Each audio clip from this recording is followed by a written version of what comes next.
बचपन से लेकर जवानी तक और जवानी से लेकर बुढ़ापे तक का सफर तय करने वाले अन्ना हजारे सीधे तौर पर यह कहें कि भारत ही नहीं बल्कि पूरे विश्व में जाने वाले अन्ना हजारे, जो कि वर्तमान समय में गायब दिख रहे हैं दिल्ली के किसान आंदोलन से। तस्वीर देखिए, समझिए, सुनिए, आखिरकार 2017 के भाषण में इनका क्या मकसद था, इनका क्या भाषण था, इसके बाद में हम करेंगे इनकी एक चर्चा। ये देखते हुए अब 3 साल के बाद अभी ये सरकार है, नरेंद्र मोदी सरकार, अभी 3 साल में मैं बात नहीं किया, मैं देखता रहा और मुझे बड़ी आशा थी कि अभी ये सरकार कुछ अच्छा काम करेंगी, बहुत अच्छा काम होगा, देश की भलाई होगा, ये सोचता था। 3 साल हो गया। 3 साल में सर्व कमेटी है ना, उनका रिपोर्ट आ गया कि भारत आशिया खंड में भ्रष्टाचार में पहले क्रमांक पे। तो मुझे बहुत दुख हुआ इसका। और कितने आश्वासन दिए थे सरकार ने, हम सत्ता में आएंगे तो काला धन 30 दिन में देश में लाएंगे और हर आदमी के बैंक खाते में 25 लाख रुपया जमा करें, 15 लाख रुपया जमा करेंगे। अरे 3 साल हो गए, 15 लाख छोड़ो, 15 रुपया भी जमा नहीं हुआ। और इलेक्शन के टाइम पर क्या क्या बोले, भ्रष्टाचार मुक्त हम भारत निर्माण करेंगे।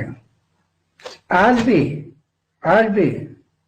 क्या बोलते हैं कि हम भ्रष्टाचार मुक्त भारत निर्माण करने के लिए हम जनता को बता रहे हैं, सरकार कि आप प्रतिज्ञा करो, भ्रष्टाचार मुक्त भारत निर्माण करना है। अरे लोकपाल लाने के लिए तो 3 साल हो गया, कुछ करते नहीं, उसको कमजोर कर दिया लोकपाल को। जो लोकपाल भ्रष्टाचार को ब्रेक लगाने वाला, उसको इन्होंने कम कर दिया। पंत प्रधान जी का सरकार में एक बिल लाया और वो गलत बिल पास किया और इस कानून को कमजोर किया है। अभी आपने पढ़ा ना, अखबार पर कितना एडवर्टाइज हुआ, कितना करोड़ों रुपए का एडवर्टाइज हुआ, और उसमें क्या बताया, संकल्प करो, भारत की जनता ने संकल्प करो।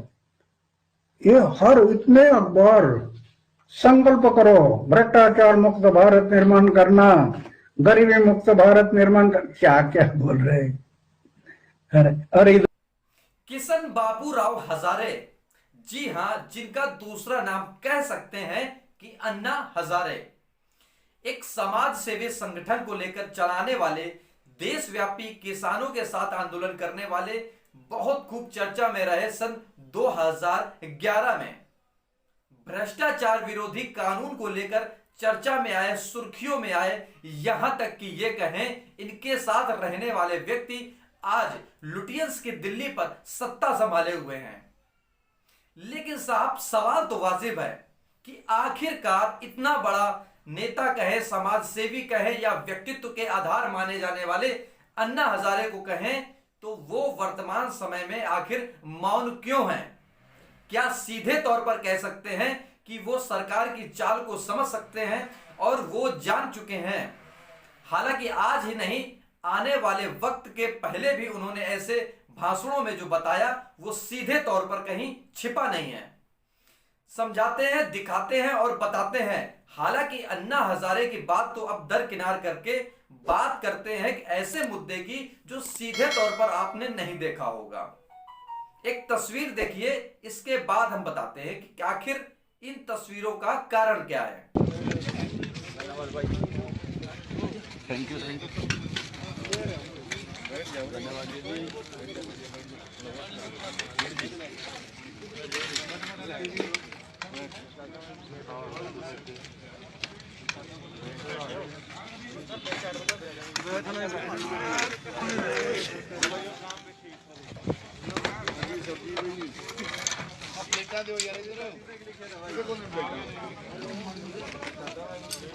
विक्रम भाई आयो। हाँ जी सब्जी जी रात भाई रख दे।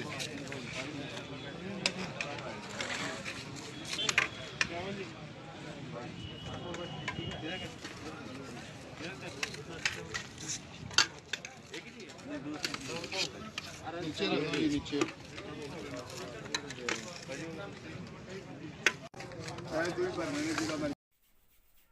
हो सकता है कि शायद ये तस्वीर पहले कहीं नहीं देखी होगी।